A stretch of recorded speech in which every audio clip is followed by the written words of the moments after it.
On this episode, as me and Neal Driscoll dive fin too deep, as promised, we are going to give you our top players you need to pay attention to at the NFL Combine this week with on-field drills starting this Thursday. We're going to go over a lot of names, so buckle up. Plus, Jon-Eric Sullivan and Jeff Hafley, well, they got in front of the podium today. They discussed Tua Tagovailoa, Quinn Ewers, and they may have revealed where we could be going at 11. Plus, we could really be out on Malik Willis because it financially doesn't make sense, like I've been saying. We got a lot to discuss. We got a lot to break down. Do me the favor, smash that like button. If you're new, go ahead and subscribe. And as always, let's get into this. You're listening to Fin Too Deep. Tua back to throw. Blitz coming. They get to him. No, he takes off running. And he's in. Touchdown, Miami. With the sixth pick in the 2021 NFL Draft, the Miami Dolphins select Jalen Waddle. Giving you unfiltered, informed, and controversial takes on the Miami Dolphins and the NFL Draft. Here's Reason and Neal. What is good, Fin Nation? What's good? It's your boy Reason. We're back here for another one. And you know what I just realized, Neal? We're going to need a new intro this year because Tua Tagovailoa is not going to be on this roster in 2026. So we got to contact that voiceover guy and get a new one rolling here. But what's up, ladies and gentlemen? Welcome in. Appreciate all of y'all, Fins Nation, for coming through. Smash that like button as you do. NFL Combine players are arriving, and then on-field drills start this Thursday. But things are getting interesting already with Jeff Hafley and Jon-Eric Sullivan hitting the podium. So we're going to have a lot to talk about today. That's for sure. Neal, you look at right now, we got obviously the Combine coming this week. We're only now a couple weeks away from free agency opening up. Then a month after that, it will be draft time, our favorite time of the year. How you feeling, bro? Yeah, man, it really is my favorite part of the year. And it starts with that free agency, right? And you're just waiting for breaking news. And I don't expect the Dolphins to have a lot of it this year, but you'll still see some big contracts. And I think what you're going to see from now until Tuesday is some of these franchise and transition tags that are going to get applied. Like we saw, I guess Kyle Pitts is going to get the tag in Atlanta. I found that kind of surprising. I know he's a young talent, but man, $15 million, it's a lot of money. It sounds like the Jets are close to putting that tag on Breece Hall. So that free agent crop is going to slim down quite a bit. And, from what I'm hearing actually here local is that the Ravens and Tyler Linderbaum have made a lot of progress on a deal and that they're trying to do everything they can do to lock him up. And they didn't franchise tag him because making him the highest paid center in football is about $5 million cheaper than the franchise tag. So, I always thought that it'd be a long shot that he hit the market. And if Dallas does the same thing with George Pickens, man, there's going to be a lot of money shelled to a lot of players that probably don't deserve a lot of money. Right. So I'm hearing George Pickens wants like 30 plus million a year, dog. That's crazy money. It's crazy money, man. It is. And look, it's hard to invest money in players too when they have red flags that come with it, right? Like George Pickens, hell of a talent, but man, I don't know. Like some of the things he does would rub me the wrong way if I was a GM. Yeah, I remember. You remember that draft cycle? I loved me some George Pickens. I think he made my man crush list, if I remember correctly, too. But yeah, the on-field, and I remember even talking about all that stuff. Yeah, he was on my 2022 draft crush list. It was Drake London, George Pickens, and do you remember what's his face? Do you remember David Bell? Oh yeah, David Bell from Purdue, right? Yeah. Yeah. That's 2022. Check this out. Hey, I'm looking at my 2022 draft list, man crush list now. Sam Howell. He was my only man crush at quarterback because that quarterback class sucked. Running back, I had Kyron Williams. Right. Remember, I was so high on him, and then I got scared by the combine. Do you remember that? I was and he was a fifth rounder, right? Yeah. He was a fifth rounder.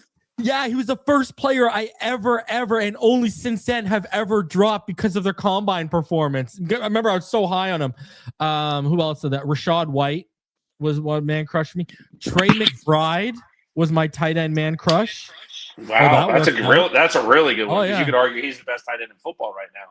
Yep. Check this. Offensive tackle. Remember my man crush, Abraham Lucas? Remember I was a massive Lucas fan. Yeah, Washington fan.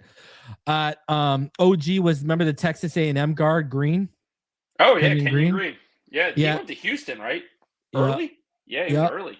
And my center man crush for the 2022 draft, Linderbaum. Yeah, I'll do Linderbaum.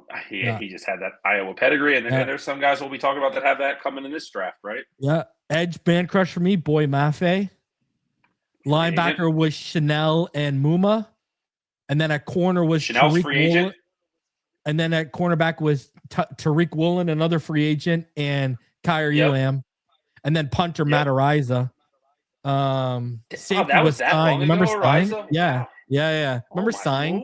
Remember the safety? Oh yeah, Vikings, and then he was a huge bust for them. Wow. And my defensive tackle man crush was Mathis from that year. So, Fedarian Mathis from Alabama. Yeah. But man, hey, Trey McBride, Abraham Lucas, Drake London, George Pickens, Kyron Williams. Woo! I was hitting on the offense that year. I was hot. That Trey McBride one's a good one, huh? You like that? Well, and that's what you got to see them do this year as a front office in Miami, right? With those third round type of picks and the fourth round type of picks, like all those guys were named, and not many of them are. The tight end class has that potential, Neil, to be what you just said, right? You know, I got a wacky tight end. You like Jolly, right? I love him. I think he's Isaiah Likely with better hands. Yeah, I mean, listen, you know who I really like. Obviously, we've talked about him. Y'all know I love Sadiq. Okay, there's no secret. I like Stowers. That's fantastic. I like Stowers. I really like Michael Trigg from Baylor. Watched a lot of him because of Sawyer Robinson. But my sleeper, he's just probably never going to turn into the blocker that you want. Man, I think the upside with Marlon Klein out of Michigan, I mean, I don't know, bro. Like, he's got some serious upside to his game, and he was stuck behind Colston Loveland. Right. I mean, dude, it's a really. I'd be shocked if the Dolphins aren't in drafting one tight end, even if they got Dolchich back. Like, that Waller's a goner, right? Like, that Julian. Do you like Del from Georgia? Restricted free agent. I know the NFL likes him a lot more than draft people do. Dude, I the guy who I think has some ability is Endries from Texas. I think he has some potential. And then a guy that I really like as a pass catching type tight end who has 6'7", good hands is Tanner Kozel from Houston. I like him a little bit, but like they have to be in the tight end game, man. When you look at their roster, I mean, who knows? Yeah, he's all right. He's a round 5 guy. I just don't think they have Julian Hill as a restricted free agent. Like, this regime might not be on him, right? Like, it's a different regime. So they talked about Darren Waller today, right? Jon-Eric Sullivan said it wouldn't make sense for Darren Waller to come back. Yeah, and if I'm a contending team on the right team after what I saw from him last year, I'd have interest for cheap. Yeah. If I was Cincinnati. Cincinnati, I'm calling Darren Waller saying, listen, I know it's cold up here, brother, but you get to play with Joey B. Come here. Or even if you're like the Chiefs and you need a number 2 to pair with freaking Kelsey. That makes sense. Dude, Waller, and I know he had the touchdowns, but he made some really nice catches in the open field too. I was actually surprised with how much juice Waller had last year. Yeah. Listen, I know everyone's stealing my take because I've been throwing it over Twitter and everything like that, and I've seen people saying it. The move is a trade back. If you trade back, the guy you need to target is Vega Ioane. That's what if you're trading back to like 18 or 20, that's what you do. You might get the best offense. Listen, everyone knows I want Francis Moe. Go with him. That's my dream scenario at 11. And I saw Kuiper had it happening today. Yeah, right? That's my dream scenario. I've been talking about that all year, Neil. Not just draft season. All year I've been talking about that, man. That's my dream scenario. but I don't think it's going to happen. Listen, listen, a guy like, and I like Kenyon Sadiq and I like Akeem Mesidor, but man, Vega Ioane might be the best offensive lineman in this draft when it's all said and done. And, you know, I think, you know, you put him at left guard, you kick Jonah back to right. Listen, I know they're listening to offers on Austin Jackson, but then today it was discussed at the combine from Jon-Eric Sullivan that they've talked with Austin Jackson's agents about him sticking around, and you know they might want to continue on with Austin Jackson here in Miami. And given the holes you have and the amount of money you don't have to spend, I would understand that, right? We've talked about that on this channel last couple episodes. So where I'm going with this is now all of a sudden Austin Jackson, Jonas Savaianaya, Aaron Brewer, Vega Ioane, and Patrick Paul. As long as Austin Jackson stays healthy, that one trade back could net you a 2027 first-round pick and solidify your offensive line with one pick in terms of the starters. Now, you still need depth. We got serious depth issues here. 100%. Right? Yeah.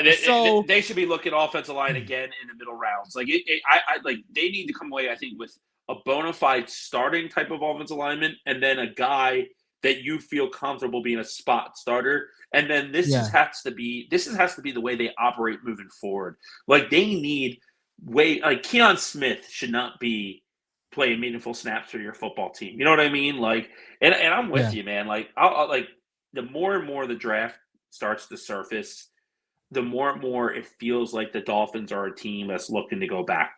And it makes all the sense in the world. And that's why, you know, you got to be open to it. Like, there's nobody out there at 11 that gets the Dolphins to become a playoff type of team, right? So it's you're building an entire roster, right? Like, you need to add that draft capital. And while drafting an offensive guard might not be the sexiest thing to do in the world, like, to have an offensive line where you have Brewer, Ioane, and Patrick Paul, I mean, man, and like, let's just say Austin Jackson, and he's still a young guy, like, and you're paying him. Like, if Austin Jackson figure out, and if Jonah improves, it's one of those things, man. Like, Ioane's a top 10 player in this draft for me. And I think he is I think he could be what Penei Sewell was, the offensive tackle position at guard for an NFL team. And you know what? A team that I think is going to look at taking him if he's there at 17 is the Detroit Lions, because like that's what good football teams do, right? Like, as much as that board's going to be interested in how it falls, and we're seeing more and more defensive players going early. As much as it would be cool to have a Jordan Tyson or a shiny wide receiver, that's fun, right? Like, that's when you're playing with the Dolphins in Madden or you're buying a jersey, that's fun to have.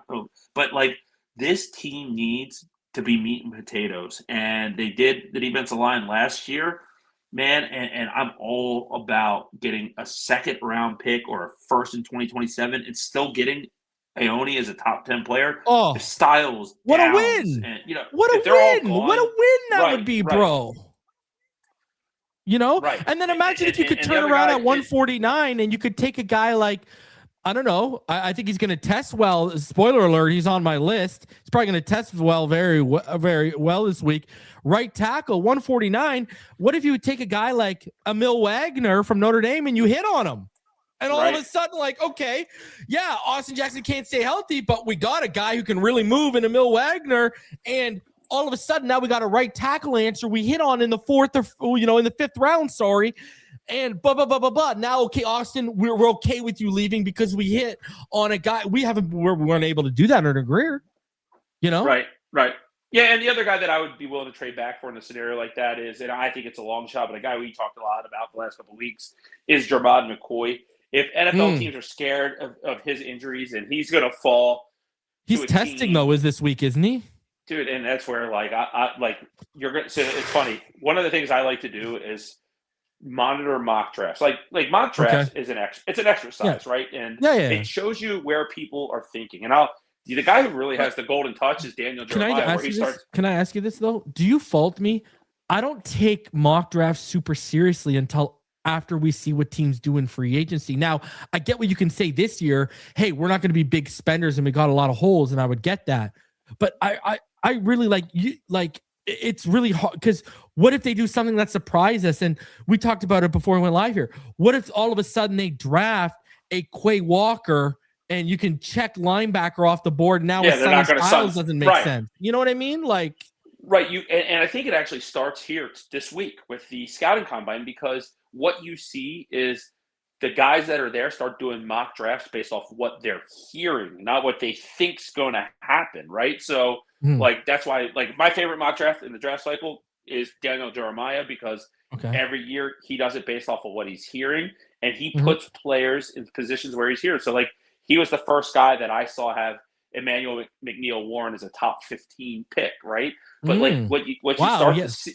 Yeah. He had him at 14. I think he had him at like 14. You know, I love Emmanuel McNeil Warren. I already tweeted about him and shit. Like, that's that high, eh? Holy jeez. Okay. So like, I just like to see how players go in the process, because what happens is then you can start to see the players that are generating buzz, people that pop into the first. But like, I think there's a real scenario where pick number 5 in the NFL draft to the New York Giants could be Jermod McCoy, because their cornerback room is awful. Harbaugh is going to come in there. The Ravens always have strong cornerback play. From the time he got there to the time he left, they've always had good quarterback play. It's the Giants' Achilles heels on the back half of their defense. If McCoy goes out there and tests healthy and looks good and looks fluid, which he will, I think he could go. And then I still think, like, people tell me I'm crazy because it's too high. I think Mansour Delane could go number 5 in the Giants, and it wouldn't surprise me at all. But like, I think we're going to get into a world, though, as we get closer to the draft, where those pipe dreams of Caleb Downs or Delane or McCoy are going to go, because I actually think the position that's going to fall, because of, I think it's going to be a big run on defense, is going to be wide receivers. I think I could see that falling down the pipe a little bit, and I do think Malagoa and Fanu, maybe they're not your traditional top 5 type of offensive lines, but like with the Browns and Cardinals having such a needed offensive line. Yeah, but I'm hearing big stuff on Fano. He's rising even higher than I had him going now. Right. So it's like, what's that board going to look like when you're on 11? And like, you make that trade the day of, right? Because you're going to have teams foaming at the mouth to get player X. I think that player could be Jordan Tyson, one of the receivers, right? Like, I think teams could be, and the Dolphins have to. It would show me such a good understanding from Hafley and from Jon-Eric Sullivan of knowing where you are.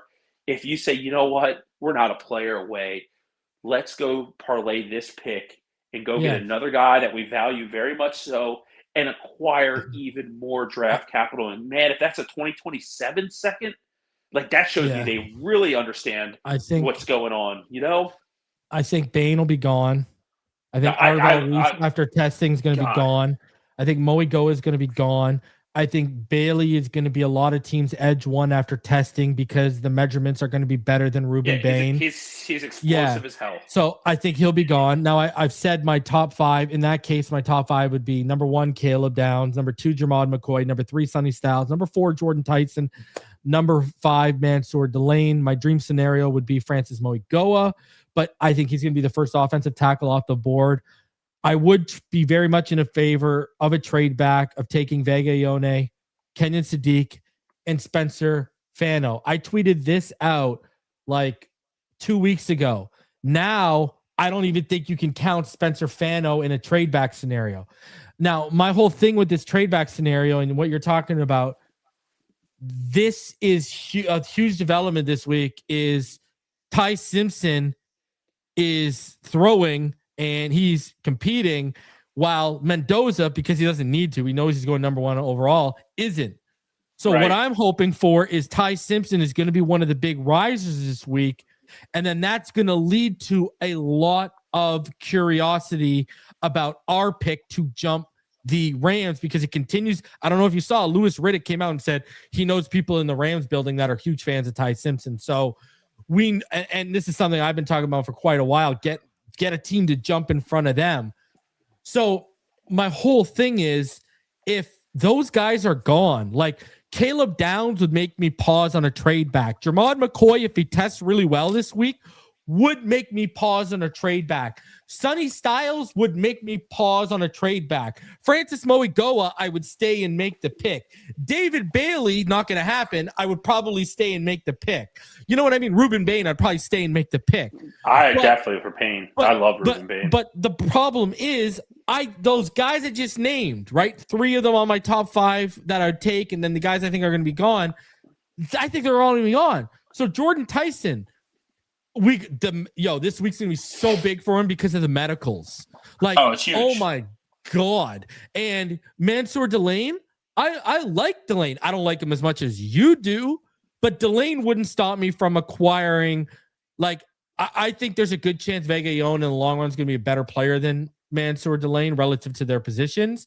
And I go back to what we said earlier. If you can get like the Jets at 16 to trade up for Ty Simpson because he tests really well, or you can get one of those teams in the early 20s and Vega Ioane staring you in the face, I just think that is the most A+ move you could probably make. And I don't think this board is going to fall our way. I think Spano is going to be, I think the 2 top tackles are going to be gone. I think Jermod McCoy is going to test out of this world. One of my predictions for this week that I made last week was that fans are going to be more concerned with McCoy's medicals than NFL teams after this week. After he tests and they get their hands on him to check him out, it won't even be a deal. I think Sonny Styles or Caleb Downs make it past even the Bengals? I'd say no chance on either of them, to be honest. Which is crazy because Sonny Styles is a linebacker. You don't really usually see linebackers go top 10, but he's just going to be the tape is that great, and the testing is going to be that special. He might be the MVP of the combine this week. He's probably going to be one of the guys that are up. I think the Commanders. And the Chiefs need to take Jeremiah Love. We were talking about the Chiefs earlier, and you were talking about them adding Darren Waller and stuff. They need to take Jeremiah Love, bro. Yeah, 100%. It just gives another dimension to their offense. It takes pressure off of Mahomes. But, there's plenty of guys that will be there at pick 11 that I would love to pick, right? But it's just for me, it's knowing my place of where we are in the pecking order. And the team, I think we're going to have a lot of ability to trade with as a team that we've done business with in the past, and that's the Pittsburgh Steelers. And we obviously did the Minka trade. With them the first time we did the Minka Ramsey trade back here. I think whether it's Ty 21, Simpson, 11 to 21. Yeah, whether it's Ty Simpson or if it's one of the wide receivers, the Steelers, I look at it from 2 ways from Mike McCarthy's standpoint. Yeah, I might bring back Aaron Rodgers for 1 year, and I want to go get him the best weapon I can so that there's no complaints. We have DK Metcalf. Let me go up and get a Mekhi Lemon, a Jordan Tyson, right? Or it's, hey, I'm getting back in the NFL. I'm an older head coach. I've been around the block. I know how this can go south.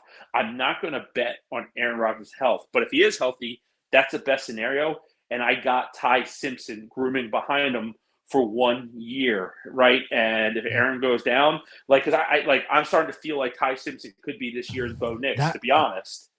That might cost them a first-round pick to move up 10 spots and the reason why I say that is, A, there might be multiple teams calling because Minnesota at 18 with their J.J. McCarthy deal could even be calling at 11. Let's be real right now, okay? Especially now that Kevin O'Connell is calling the shots if Simpson, if he tests well. Because here's the thing, that 11th overall pick on the draft value chart is worth about 1,250 points. The 21st overall pick is only worth 800. So you need to come up with another 450 points here. And guess what? The 53rd pick, which is their second rounder, that's only worth about 370. So, and you got to overvalue it. We just don't want 400. We just don't want the exact value. You're going to have to overshoot that. And just to put in perspective, the 32nd pick is worth about 590. So if we say we want about 1,450 back on our value for a 1,250 pick, then that means they got to come up with about 600 points. And that's another first-round draft pick, my friend. It could be. And they also have their own team that has 3 third-round picks in this year's draft. To get a quarterback, the price is steeper to get a receiver, right? And if there's a lot of people knocking on that Ty Simpson door, I'm just saying, if you could get a 2027 one from Pittsburgh for that pick, I don't even care if Caleb Downs and Sonny Styles are on the board. I'm doing it. Yeah, I'll take it. every day. Yeah. Because my long-term vision is I'm willing to go through all the pain in the world. Yeah. If it's a first, I'm taking it. If some teams like, I'll give you a second and a fourth plus our first, that's where I'm saying, no, I'll probably stick there and take Moe Goa or Styles or Downs. Now, if they're saying, hey, I'll give you 2 1s and you only got to move back 8 to 10 spots, let's go with the picks because I know what that draft class is. So shout out to Penn for the 5 Inside the NFL memberships. Appreciate you. Go ahead. Yeah, man. And I'll say this on the Steelers, man. I think at best they're the third best team in that division next year. I think they're older. They're going to have Rodgers, Ramsey, Cam Hayward, TJ Watt. I'm not saying they're all bad players. I'm saying that they have a lot of age on that team. They don't have a lot of depth like old Steelers teams that we used to see. I think that's a lottery ticket the Dolphins would like to have. Let's just say they are this year's Ravens and they finish with the 14th overall pick and we end up with this 3rd overall pick. Man, there could be a world, right, where you're getting your quarterback and then you go get a receiver like a Cam Coleman, you pair with Waddle, right? And, your new quarterback's coming in cooking with grease, or you're going to, get the next good corner or pass. I'm all about getting that pick in 2027. And if they have to, and look, here's the beauty of that. If you think about that, they're still probably, Vega Ioane is a great football player, but he's an offensive guard, right? There is a chance, because I've seen most mock drafts have him going 22 to the Chargers. The Steelers are 21 right in front of them. What a perfect marriage that would be if they were able to move down to pick 21 and still get their hands on, Ioane at 21, dude, and get a first in 2027. There'd be people in the fan base that are pissed because it's a guard, but you put that guy next to Patrick Paul, move Jonah Savaiinaea back to the right side, and that feels like Richmond Webb Key Sims to me a little bit. And I love Patrick Paul. He's not Richard Webb, but I'm just saying, I used to have so much confidence in the line when Marino played with those guys. Man, Ioane, Brewer, and Patrick Paul as your center to your left side of your offensive line is as good as the Dolphins have had definitely since it was Albert, Tunsil, and Pouncey, right? No question about it. So, and we all want, we got to learn from our past mistakes, right? We got Tua. We never got him the right offensive line until it was probably too late, right? Or did we even do that? Let's build the line so that whoever we do take, hopefully Arch Manning, comes in and is protected in year one. And then we add the weapons on the outside. You still have Waddle and Achane. If the Dolphins do this right, it won't be – it could be just 1 year of extreme pain, then a year where I can see the upside, and then we could be one draft, just like how Denver was, away from really turning this around if we do it the right way. So acquiring draft picks, there's nobody in 11 that's going to prevent me from wanting a 2027 one. I'm pretty confident on that. Yeah. So speaking of Tua, Jon-Eric Sullivan, he was in front of the podium today, and he basically said regarding Tua's status that, quote, everything is on the table, including possibility of a trade, end quote. On Media Row, he was talking about how he confirmed that there has been interest in Tua Tagovailoa. Now, Sullivan was also asked if the Dolphins can move on from Tua and also sign Malik Willis. And he basically, in his answer, talked about how that would require the team kicking the can down the road. And we know that's something they don't want to do. What are your thoughts right now on, I feel like it's just going to end up with a release of Tua Tagovailoa. I know they are going to pursue Malik Willis, but I think he's just going to get priced out. What do you take away from this quote? Because to me, it sounds like, we're trying to trade Tua and we're going to figure that out soon. And Malik, the way that it sounds like, if we got to release Malik, if we got to release Tua, Malik's just not going to make financial sense, which I've been saying for weeks, bro. Where's this money going to come if this guy wants 20 to 30 million? There's some reports out there that he might be asking for more than $30 million a year. I just don't see where it comes from. Now, where are you on how this stuff has been progressing the last couple of days with a Tua trade, as well as the Malik stuff? Because Pelissero and Rappaport, Neil, they've kind of shifted the media narrative away from the Dolphins getting Malik and have kind of told everyone, hey, let's pause because of the financial sense. When I've been saying this for weeks, Neal, well, before they just flipped the script, Neal, these guys and everyone were putting Malik Willis in Dolphin photoshops and saying, oh, it makes the most sense. Now, all of a sudden, everyone's halting the brakes.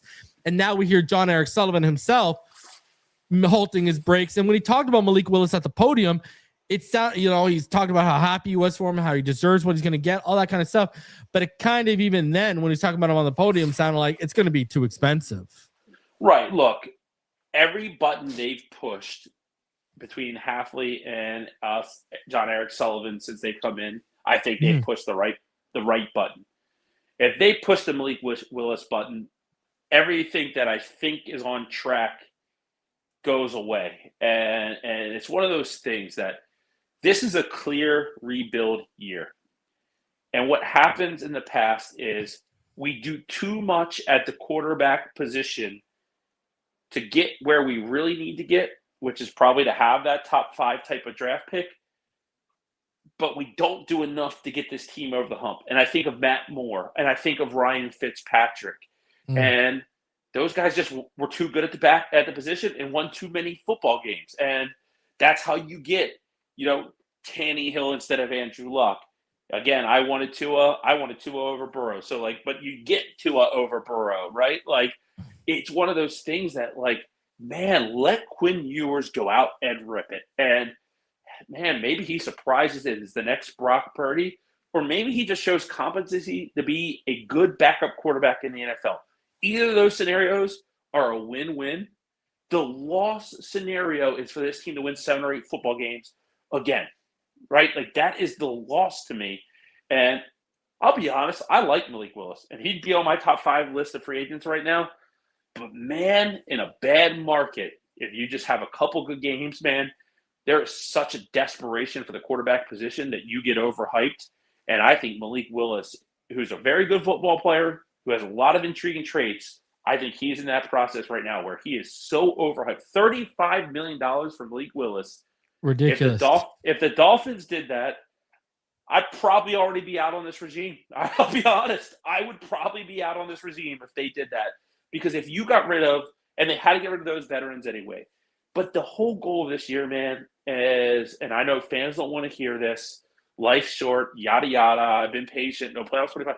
This whole part of this show is you can in 1 year reset the entire salary cap. The Dolphins can have $175 million in cap space next year if they're smart with what they do this year. Yeah. And that's what we need, man. We don't need a quick fix. It sounds like Slowick said some stuff to them and they watched the tape. And I mean, you look at what Jon-Eric Sullivan said about Quinn did a nice job towards the end of the year. We're excited about what's ahead for him. He called him a good leader, called him tough. He said he was banged up as a senior in college, and he said the ball was coming out better in Miami than it was in Texas. So he said he liked what he did. I think they're sitting there like, why are we going to press when, hey, you can sink or swim with this kid? Either he turns into a 7th round gem and we don't got to worry about the position, or he sinks and we wind up with a great pick and more draft capital. And yeah, is there a reality where he could prove he's a great backup and we only win 5, 6, 7 games and he takes us out of a top 5 pick? Sure. But I think it's, sink or swim more realistically, Right. And that's a 7th round pick, right? Yeah, you can't help if that happens. That's a good thing that happened. Yeah, exactly. Right. Don't force the issue. And that's the thing. The whole thing about tanking, right? It's such a dumb conversation. People aren't going to go to their job and fuck up so they don't have jobs in the future. They need to make money. They have to support their family. I get it. They're playing professional athletes. Just because they make money, they also spend money differently than the average human being, right? So just because they make big checks doesn't mean their life's perfect. You know what I mean? So I get it. It's a good problem to have for them. But where I get frustrated in this is it is not it takes balls as a GM to say, I know where we stand and I'm going to put a roster out there that's inferior to the competition and let these young dogs hug. It takes big balls to do that, right? But the reality of it is if you're in a bad situation from a salary cap at the quarterback position, why not let all these young kids go out there and fight? And then you know what you're going to do?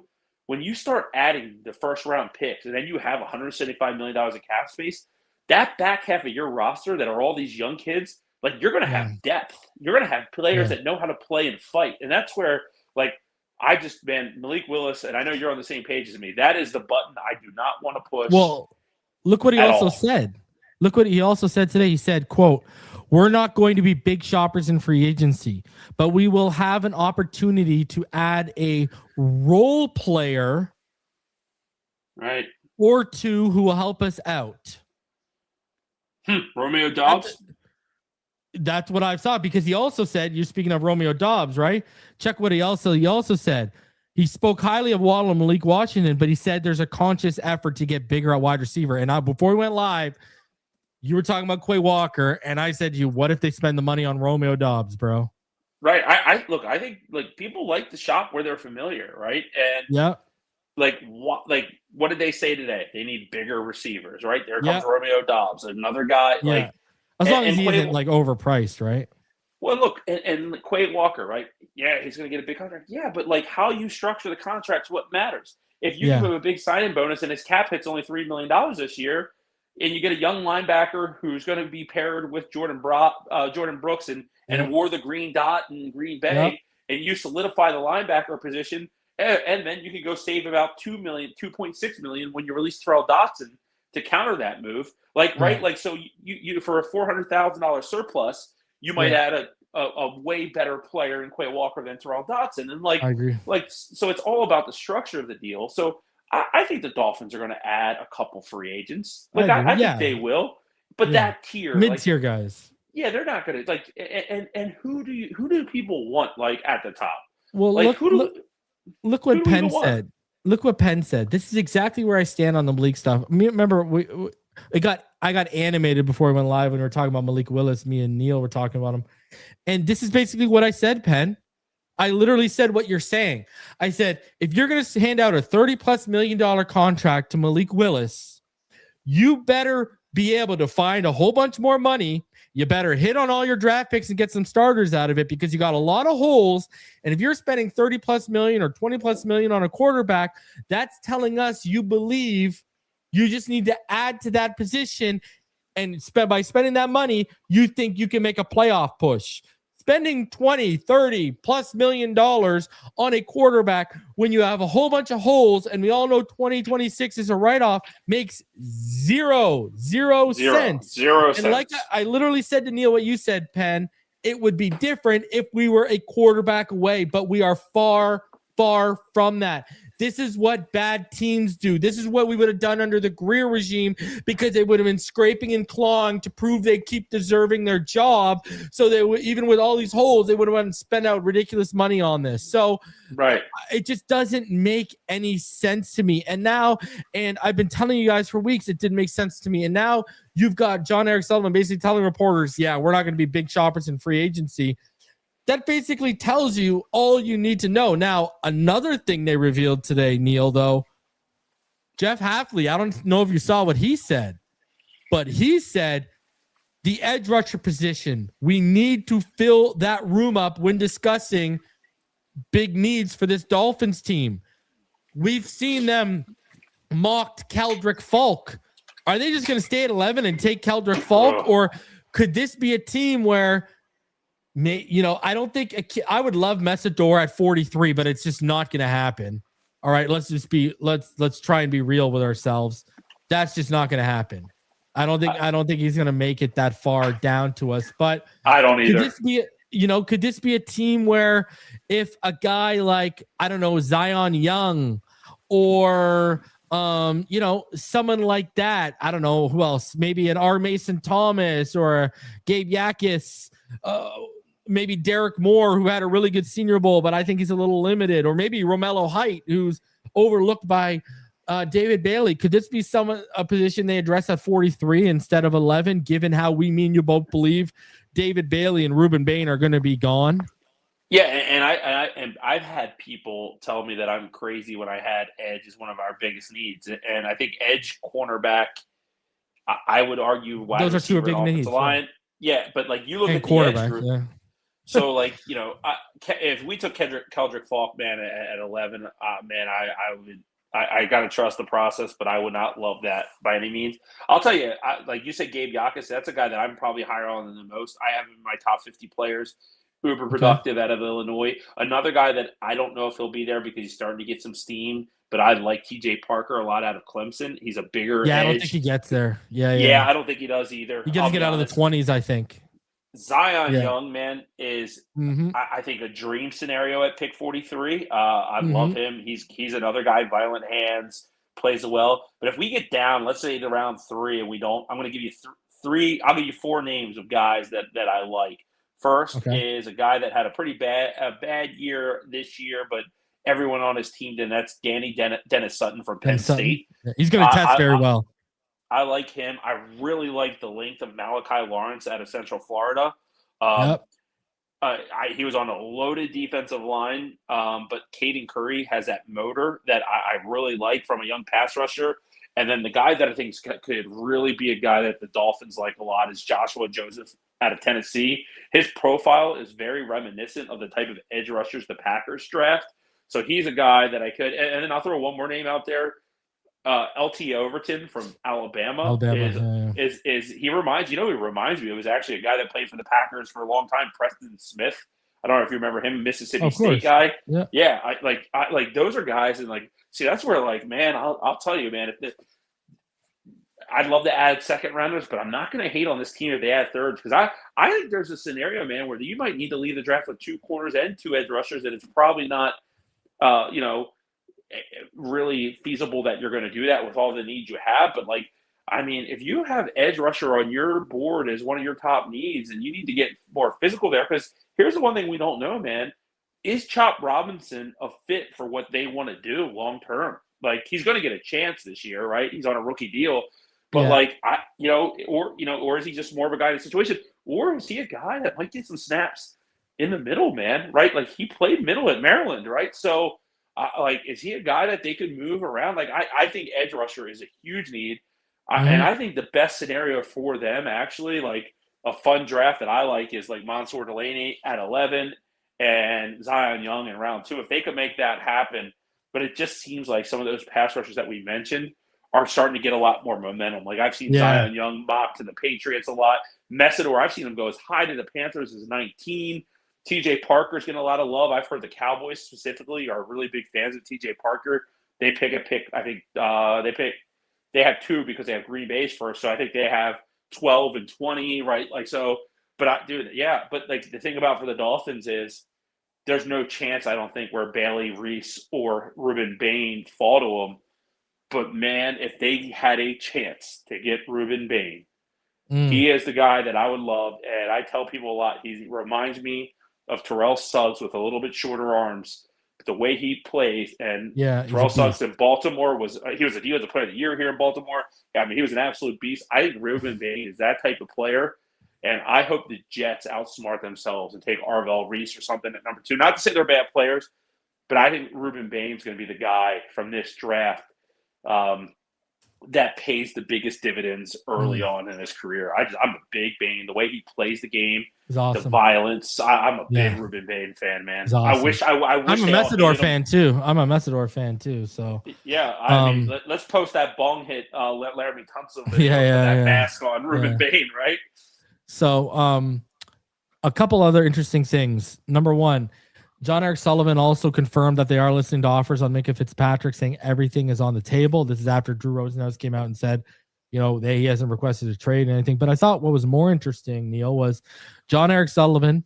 He said not only Jalen Waddle and Devon Achane are in the Dolphins' long-term vision and how they are not trying to actively move them, but he said the Dolphins are open to conversations with Devon Achane, Jordan Brooks, and Aaron Brewer over contract extensions, and they will occur later in the summer. Right, and that's what we talked about last week with the nucleus of the team, right? The same players, what we said we thought were the nucleus of the team, the same players. And you know what? You want to have a good, productive offseason, reset the cap, have a good draft, and lock up 3 of your 5 core players, right? Yeah. Like, that's a great offseason for this new regime. Yep. So good stuff right there. And hey, man, Listen, and Achane, if you can lock up Achane and Brewer and Brooks, man, that's a big dub, because that also shows us you know, it's not just about, oh, we got to bring our guys in. It's no, we know our guys are not. We've got guys in the building that are worth paying, and we're going to take care of them. And that's going to show good faith to other guys in the locker room and people around the league. So I really, you know, I think in terms of good faith, that would go a lot farther than people are talking about. People are more just talking about, oh, well, they're just good players. We got to get them extended. But I think the whole taking care of your own, I think that would go a long way in showing that to potential free agents and guys who were from the past regime are still in the building, like rookies, you know, who are going into the sophomore year, who understand, okay, well, I'm getting an equal, I'm getting a fair playing ground to the guys they are going to bring in via free agency and the draft. So I think that would go a super long way. But let's get into our top players to watch, Neal, for the combine. Me and Neal put our heads together, and you know, we just, we usually split it off and we do like top 10. But I told Neal, I said, yo, let's do a comprehensive list, because last year I had like 50 players. You know, like, there's just too many people. So this year I took the approach, okay, let's get 3 to 5 players from each position. You know, that was the approach we took. So let's get into that. Let's not waste any time for the people. So here we go with these are the top players we think Dolphin fans should watch at the NFL Combine. All right, so let's start at quarterback.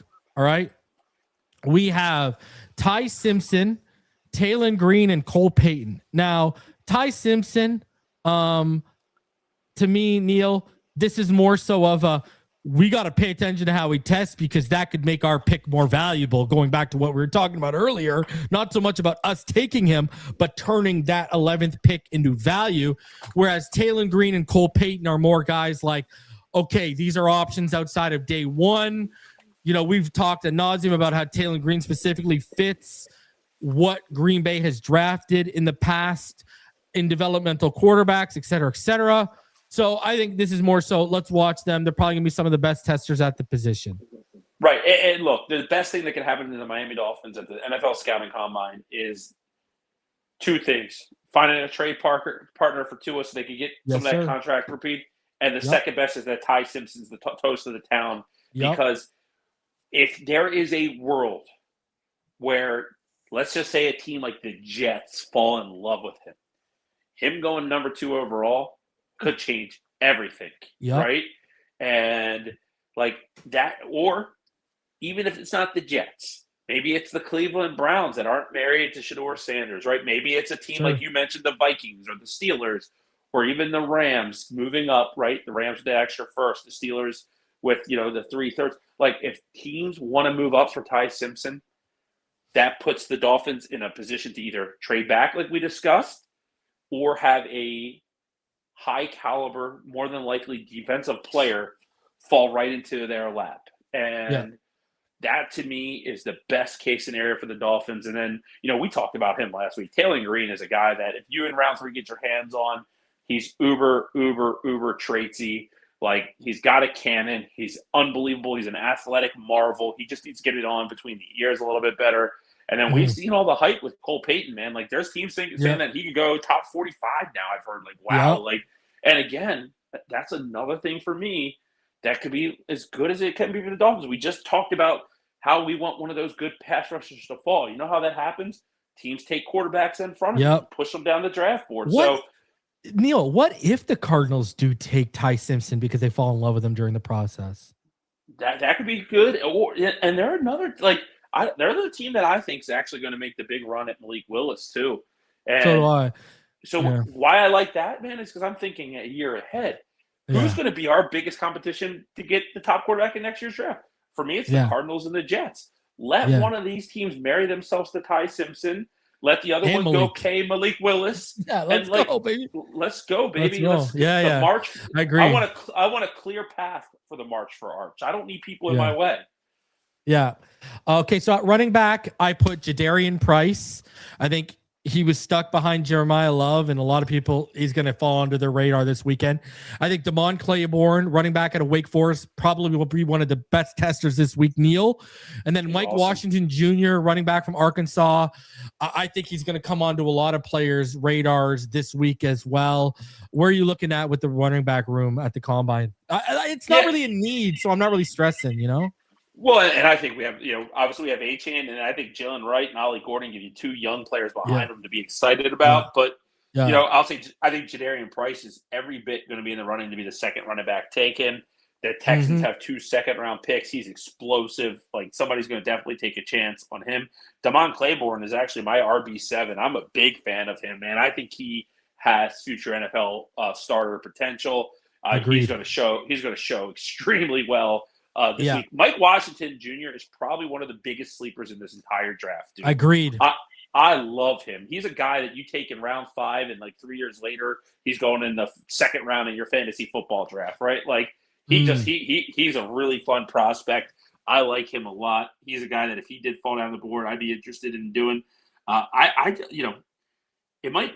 I mean, Jeremiah Love's a superstar, and we just talked about him going top 10. I had him on. We were going to put him on the list, but I took him off because everyone knows what he is. Look, he's like that's like the Combine to me is I don't really care what Jeremiah loves. I know the guy's a football player that's going to go probably top 10, right? Like I like seeing the guys that see their play. Yeah. But like there's like Mike Washington Jr. is actually my RB10. Like, and then you get after that, man. Like. We're trying to show y'all some gems. We're trying to get you some gems here. These are like, we're not trying to give you guys, like, look at our wide receivers. Brendan Thompson, wide receiver, Mississippi State. That's probably going to be your fastest 40 time potentially of the week.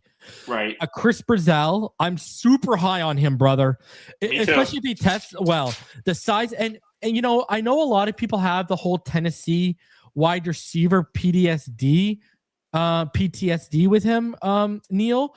But bro, he can run routes. What are people watching, Neal? And then Bryce Lance, brother of Trey Lance, probably going to test really well. He could be another late round gem. See, we all know about Carnell Tate. We all know about Jordan Tyson. We all know about Mekhi Lemon, who's going to blow up the Combine when he tests this week. We're trying to show y'all guys outside of just the top guys. And I think, these 3 receivers are a perfect example of that because, Neal, I think with what you said about Mike Washington Jr., Chris Brazell could fit that description. He could be a guy that goes, in that second or third round, but in a redraft, he's a first-round pick in a couple years. Right. Look, dude, I this receiver class, the Dolphins need to get one. And they need to get somebody to pair. And I like Malik Washington, and I think he's a good guy. And I like Ted Hurst out of Georgia Tech, too.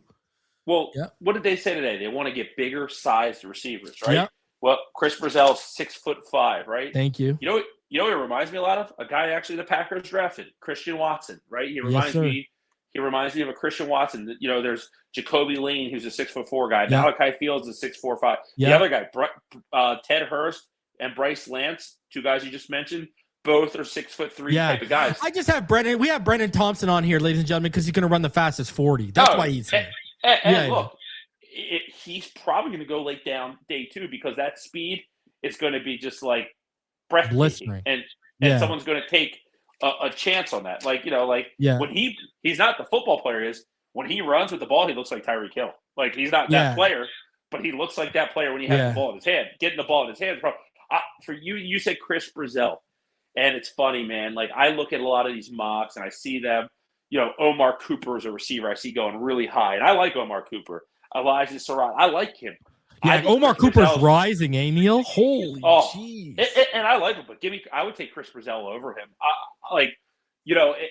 6'5", and the way he climbs his routes, man, I actually think he's a pretty damn good route runner when I watch them. And you can't let these myths or these stories about a bad player or position at a school then you're going to miss out at the next one. You know what I mean? But Chris Brazell, if he's a guy that did find himself with that first pick in round 3, I'd run to the podium for a guy like him.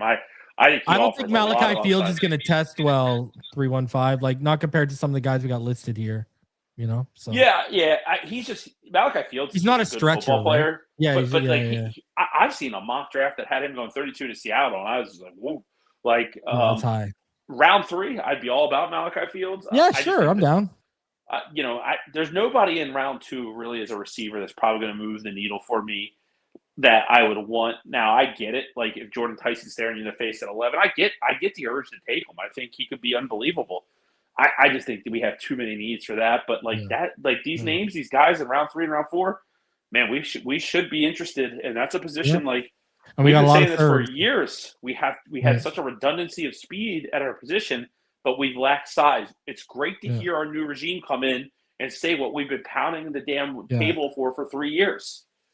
So we already talked about tight end a little bit, but Sadiq, Marlon Klein, Michael Trigg, 3 guys I like, 3 guys you like, they're all going to test very well. Like they're going to Sadiq's going to be one of the biggest winners at the combine. Yeah. And he's probably going to get himself, I could see him working himself to be in the 15th overall pick to the Tampa Bay Buccaneers. Like he's going to tear that combine up. He is a gifted athlete. Like he might not be Vernon Davis athletically, back coming out of Maryland, but he's as good of an athlete as we've seen at the tight end position in quite a while. I think he's going to be a really, really good NFL player. Tape, that blocking tape, they're going to look at him and be like, man, if we make you a focal point, we got special. At tackle, Moe Noah. That's my guy. We got to put him there because, hey, Caliper had him dropping to us. If this guy, everyone's just going to fall further in love and want Moe Noah to follow us, only for him not to follow us after this week. Monroe Freeling. I know you'd have to kick him from left tackle to right tackle, but Neal, I'm a big fan of this kid. I think he's going to test very well. I think this kid he's my OT3 behind Fano and Moe Noah. And then we talked about him earlier, Emil Wagner out of Notre Dame. He's a right tackle. He's a guy you could probably get with that 149th pick. Hopefully he's going to test very well. So that's where, the common thread between these guys is Moe Noah and Wagner are already right tackles, and Freeling, I think, is going to test well enough where you're going to say, okay, I'd be comfortable if I had to move him to right tackle. There's an offensive line problem in the NFL. There's not a big surplus of talent at the position right now, and you're seeing a lot of young quarterbacks struggle because of it. And I just was reading while you were saying that the 49ers were planning on releasing Trent Williams, right? Yeah. So you're going to see – I think there's going to be a lot of offensive tackles taken in round 1. And you're right. Monroe Freeland, I think his draft stock is that around that Cleveland pick, between Cleveland, Philadelphia, Houston, he's going to go somewhere in that range. And I think Caleb Lomo from Utah will as well. But Monroe Freeland's a guy who's got a lot of momentum at the right time. He has really, really good, strong tape. He's a guy that, with a needle offensive line, he's definitely going round 1. Wagner from Notre Dame's an interesting guy. I think he's a round 3 type of guy, but he's a right tackle. He's a plug and play type of guy. He probably needs to get a little bit stronger, but I think he's a guy that will be there. And then you could make a case that Noah is the best pick the Dolphins could have fall in their lap. When you're rebuilding like that, you get a guy like that who's going to be your right tackle for. I call him a 2-contract player. He might not be what Penei Sewell was coming out of Oregon, but I think he's definitely a guy that gets you 2 contracts, probably makes some Pro Bowls. And, and then depending on what you do on post-June, I know it could be Tua and Chubb, but if you get a guy like him, then you probably could move on or trade a guy like Austin Jackson. So, I think it gives you a lot of outs, but I don't see it either. I'm with you. I love Mel Kiper. It's not more proud, but he is not going to be on the board when we pick at 11. And honestly, Cleveland at 6 is as far as I see him falling. Yeah. Another interesting one to me is, and he's a late round guy again, I think, out of Wake Forest, Falili Faumoe. It'd be interesting to see how he tests given his size, right? Because he could what I like about him? He reminds me a little bit of, you remember Kelechi Osemele coming out of Iowa State? He reminds me of a guy that might be able to kick inside. He's got good movement for a guy his size. I do like him a lot. Yeah. Offensive guard, Vega Ioane. Obviously, he's the apple of my eye in a trade back. Bo Stevens out of Iowa. Chase Bisontes, who's a really good run blocker and a really good pass blocker. If he tests well, he could really rise. And then another guy we've talked about, me and you have talked about on this channel a little bit, Keelan Rutledge out of Georgia Tech. Especially Bo Stevens, Bisontes, and Rutledge. Those guys test well. They could really rise. I think, those four guys are, those are four of the top 6 guards in this draft. Yeah, man. Like Rutledge is a guy. He's my 5th ranked overall offensive guard. I'm a big fan of him. Obviously, Georgia Tech run heavy scheme. He's a violent finisher. I love that about him. He's a guy that I actually, whenever I do one of those online draft simulators, I always try to get him in round 3. I think he's Chase Bisontes is a guy that I think is going to go in round 2. To a team that likes to run the football. He's a guy that you like. And it's funny, Bo Stevens. And what do we want to do? What do the Packers like to do? Yeah. And Bo Stevens is a guy that I absolutely love him. And you were talking earlier about those guys that you could potentially draft in a round 4, and they're just awesome depth guys for you, right? And you have him, and he could probably play a little guard for you. He could play a little center for you. Bo Stevens, to me, is just like a guy who's that perfect blend of a guy who's probably an NFL starter, but if you don't have a spot from the start, you have a high-end backup, and especially, when you go oversized and go with 6 offensive linemen, he's a guy that moves. I mean, and we talked about Iowa guys earlier with Tyler Linderbaum, but Iowa offensive linemen, man, I'm known as an Iowa. I love my Iowa tight ends and offensive linemen, right? Well, I'm that's what I'm known for. Look at center, I got Logan Jones. I love Logan Jones. He's my top center in this draft. The other guy I got is Trey Zune III from Texas A&M. He can play center or guard or even tackle. He can play all around. I was going to say he's a 5 position guy. He reminds me a lot of. You remember, for the Ravens, who's I think on Jacksonville now, Patrick McCarry. Played all 5 positions when he was in Baltimore. That's what he. Yeah. But you're gonna. I'll tell you this: you want tape porn. Get ready. And I know you've already watched him. We've talked about a little bit. Cade Piper next year to me. I know he's gonna be center 1 because he's moving to center. I think he's going to be every bit the prospect. And I'd kick him to guard if I wouldn't be afraid to kick him to guard if I drafted him. I don't care. That guy's amazing.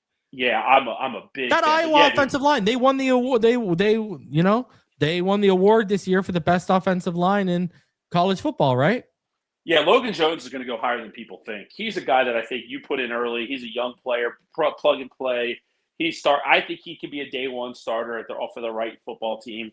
Iowa offensive lineman, Wisconsin offensive lineman. You can never really go wrong. You know what I mean? Yeah. They're kind of the corn-fed, tough dudes. I'm a big fan. And they just won a Joe Moore Award. Let's go. All the way back to Tristan Wirfs and stuff like that. I was always churning them out. So let's flip over to the defense. I got Caleb Banks out of Florida, a defensive tackle. I don't think it's a big need for us. He's going to, nose tackle is actually kind of, so I retract that. Caleb Banks. We all saw him blow up at the Senior Bowl a little bit. He's going to continue to test well. Zane Durant, I think, is probably going to be the best tester at the position. His stock is going to rise. And y'all want a sleeper? I'll give you one. Skylar Gill Howard out of Texas Tech. And I call him a sleeper because everyone's too focused on Lee Hunter, but this guy gets after quarterbacks, man. So I think these 3 guys are somewhat fun ones to watch at the combine. Where are you at with them, Neil? Well, I'm going to give you a real juicy hot take here. Give me it. If the Dolphins at pick 11 took Caleb Banks, I would actually be very, very happy with that. Wow, and that is hot. The reason why I think Caleb Banks has so many things that mirror Chris Jones for the Chiefs. He's a risk. There's no doubt about it.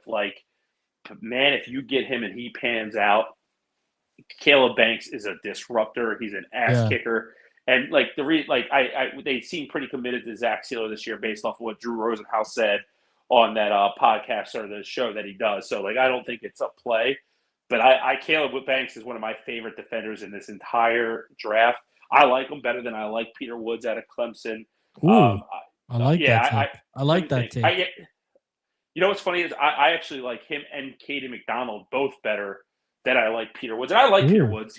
I think he had a bad day, but I think Caleb Williams. Yeah, I think that early discussion in the year of him going top 10 was absolutely ridiculous, Neil.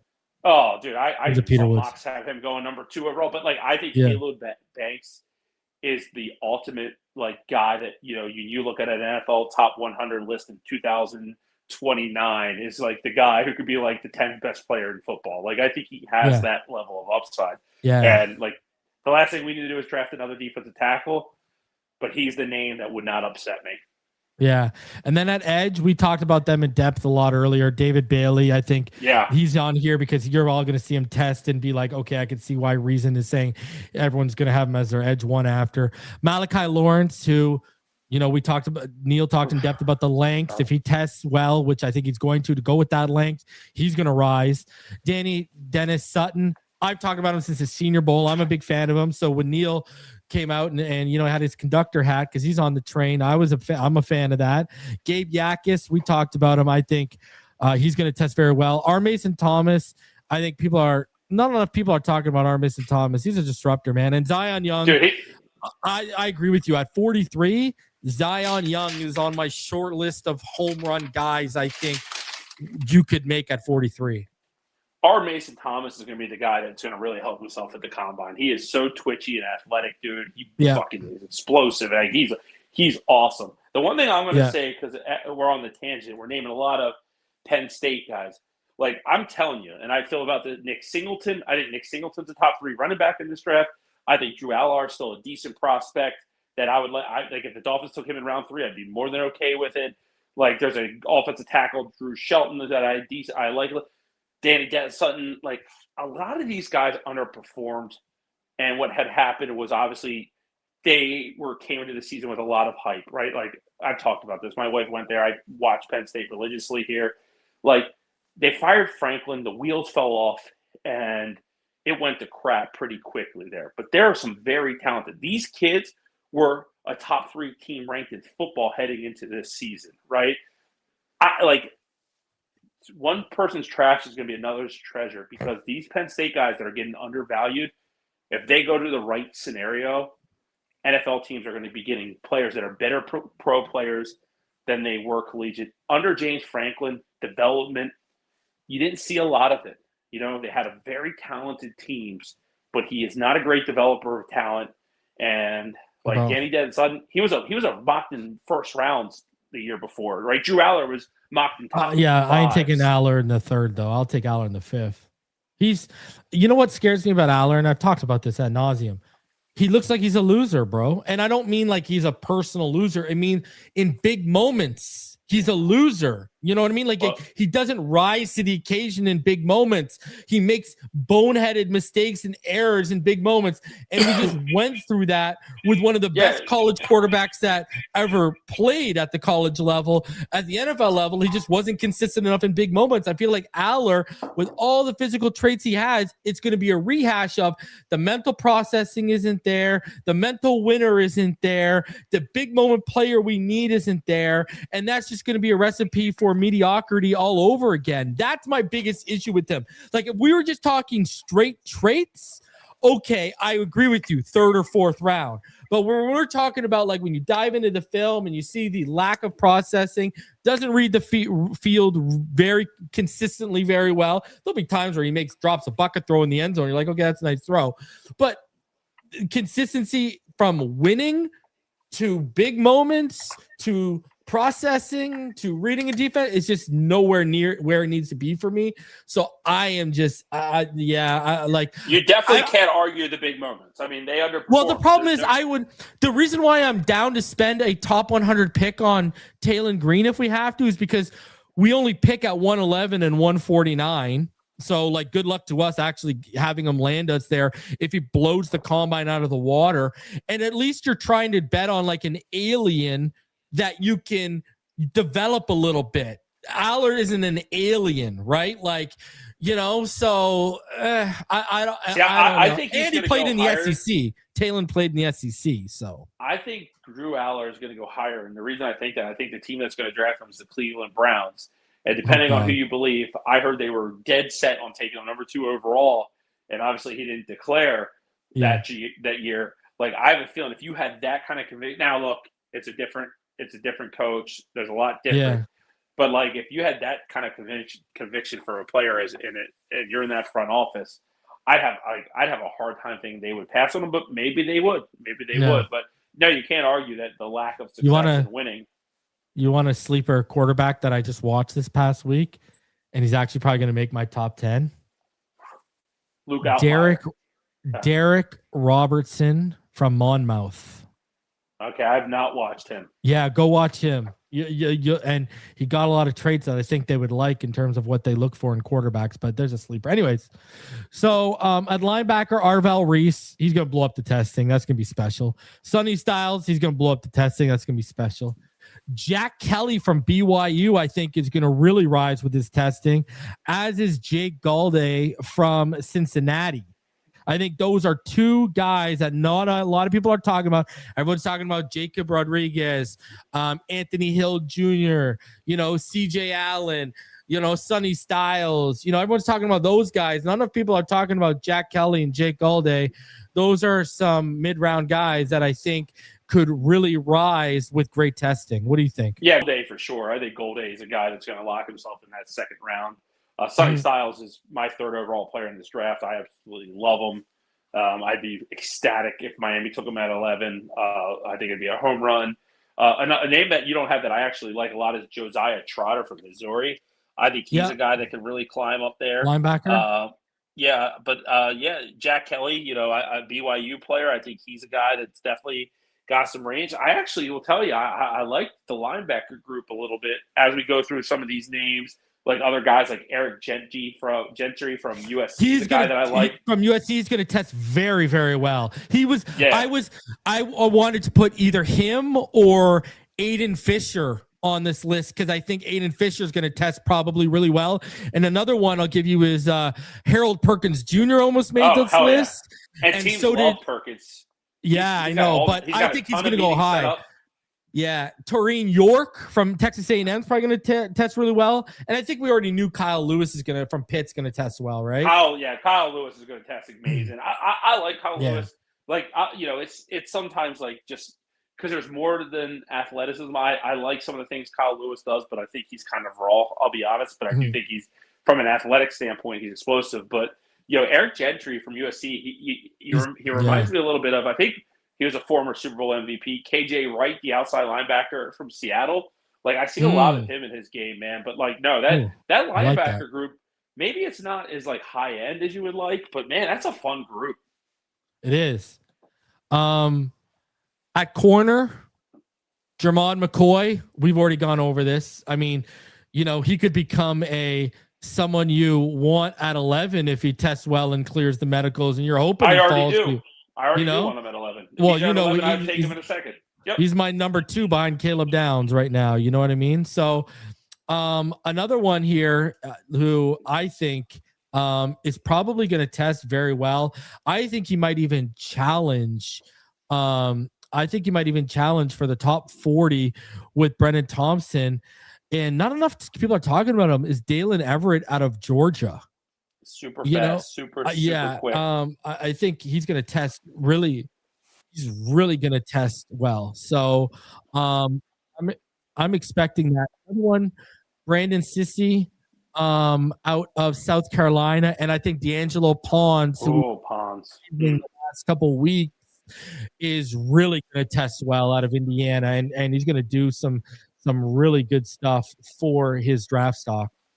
Yeah, dude. When the Webster's definition of dog probably has D'Angelo Pons next to it. I mean, he's an absolute sensational player. I think he's actually even under 5'9", which makes it tough. But in a round 2, sometimes you just take good football players. Yeah. Pons is he's an a absolute stud. Yeah, and he's not afraid. I mean, he's like a high end Mike Hilton in his prime. You know what I mean? Jermod McCoy, I said this a couple weeks ago, if you turn injuries off, he might be the best player in this draft. Yep. If you have that, if you trust your medical staff, he's going to give you, that 2024 tape is as good as it gets. That 2024 tape shows potential top 3, top 5 corner in the NFL. Yeah, and Brandon Cece's a guy that I think that has end of round 1 potential, early round 2 potential for sure. Yeah. He's a guy. I mean, it's a good quarterback draft. I also like the kid from Ohio State, Davison Igbonison. I think he's a player that he's going to have a really good 40. Yeah. Yeah, he's got good length, but I mean, there's a lot of guys. I'm a big fan of Igbonison. My big sleeper in this draft is Josh Moten. He was a Marshall player. He transferred to Southeast Louisiana. I think he got his hands on 5 balls last year. Makes plays on the football, man. I wanted to put Chris Interception Johnson machine. on this list, but I didn't. Yeah, and he's like Same I like him a lot, and I do think he's a guy that at 43 could be in play for the Dolphins. I do like Chris Johnson a lot. Man, there's a lot of Chris Johnson that get through the NFL though. Huh? There is. And then at safety, Emmanuel McNeil Warren is one of my man crushes. Dylan Thienman from Oregon, and then I think a guy who's going to show and really flash. You might have one of the best combines at safety is Genesis Smith out of Arizona. That range is going to be crazy. Yeah, I think 3 safeties go top 20 actually, and that's McNeil Warren, Dylan Thienman, and I think Caleb Downs. I think the Vikings are a team to keep an eye on. Obviously, I think Downs is going early. I think that high-end safety is good. Genesis Smith is a hell of a football player as well. And then 2 names I'll throw on there. Bud Clark at TCU. I love him. He'd be one of my 5 biggest sleepers in this entire draft. Yeah, he had a big Senior Bowl. I got to plug one of my Maryland Terps. Jalen Husky is a safety from Maryland that I think could end up being a really good player at the next level. But, yeah, man, again, safety is another position, right? We might trade Minka. Ashton Davis and Melifano are unrestricted free agents. It's practically Dante Schrader Jr. and nobody else back there at this point. It's a good safety class. It's going to be a fun draft as a Dolphins fan because there's so many needs. I'll throw a name out for you. You want names? I'll give you Texas Tech Cole Wisniewski. Cole Wisniewski. Yeah, I'll throw him North out Dakota there. State transfer. I like his game a lot. For sure. Yeah. Yeah, man. No, I mean, it's a good safety class, man. There's a lot of good players. There's a lot of potential in this class for sure. I want to go ahead. We got a couple of donations here. And shout out to Mel. He says, you think we'll have to give a pick to trade away this contract? Sully seems to value picks. I don't think he's going to trade a pick away, man. And that's why I don't think we're not trading up. He wants picks, Devin says, I really like the Taylor Green kid as a mid-round project at QB. Reminds me of Colin Kaepernick. And then shout out to Mel for joining the Fin side fam. Appreciate you. Mel also said McCoy tape is special. I don't think they're gonna they'd rather cut than give up picks to get rid of Tua. What do you think about that comp to Colin Kaepernick by Devin? That's interesting. I said I thought that was very interesting. I can kind of see it, because Colin can make plays with his long legs, but he actually had, I remember watching specifically some Nevada tape, and he had a really nice arm, man. I see it with Talon. I do think that Kaepernick was very poised for a young football player, but man, I do think there's a lot of synergy between the Miami Dolphins and Taylor Green. Yeah. When I look at the quarterback list, and they said today they're taking a quarterback, so they're definitely going to take one. I think with that extra 3rd round pick, having 3 3rd round picks, that's a perfect opportunity to strike on a player like that has that level of upside. And, if they believe in what they're doing and they can groom him, again, that doesn't prevent me from taking a quarterback in the 1st round of 2027. Well, look who our quarterback coach is. Look who our quarterback coach is, right? He was up Boise State. Right. Just saying. Yep. I don't know if that's by accident. No, I don't. Nothing is. Keith Abney, Dean, if you follow me on Twitter, I dropped a little bit of a profile on him a week or 2 ago. I'm a big fan of him, man. When you get outside McCoy and Delane, I don't think enough people are talking about this kid. I'm a big fan of Keith Abney. He's on my man crush list. So he's a top 50 pick for sure. Yeah, he's a stud. I wouldn't 43, baby. Count me in. Any final thoughts, Neil? No, man. It's Thursday, the testing, so we're 48 hours away. It's going to be fun to see who makes themselves money. And I don't overhype the combine, but I enjoy it. But we're getting near the start of the new league year, and the NFL is going to reign supreme as usual with franchise tags, the combine, everything that happens pretty much now through the end of April. It's just why being a football fan is so much fun. Yeah, for sure. Ladies and gentlemen, do me the favor. If you're new, go ahead and subscribe. If you are new or have been around these parts for some while, go ahead and smash that like button. It goes a far way and it helps out the channel a lot. All right. So I think I have a video scheduled to come out for all of y'all tomorrow. Always a good conversation. Hey man, 48 hours away from testing. I can't wait. Hey man, it's just the feeling of, okay, now the turnover is starting. Now we're getting to the new league year. So we'll keep you locked in. We'll keep you posted on everything that develops, because the other great thing about the combine, Neal, are all the whispers that come out of it. So, right. all those St. Elmo steaks. So guys, do me the favor, smash that like button. If you're new, go ahead and subscribe, and me and Neal will catch you on the next one. Fins up all day, every day. Have a fantastic rest of your day, everyone.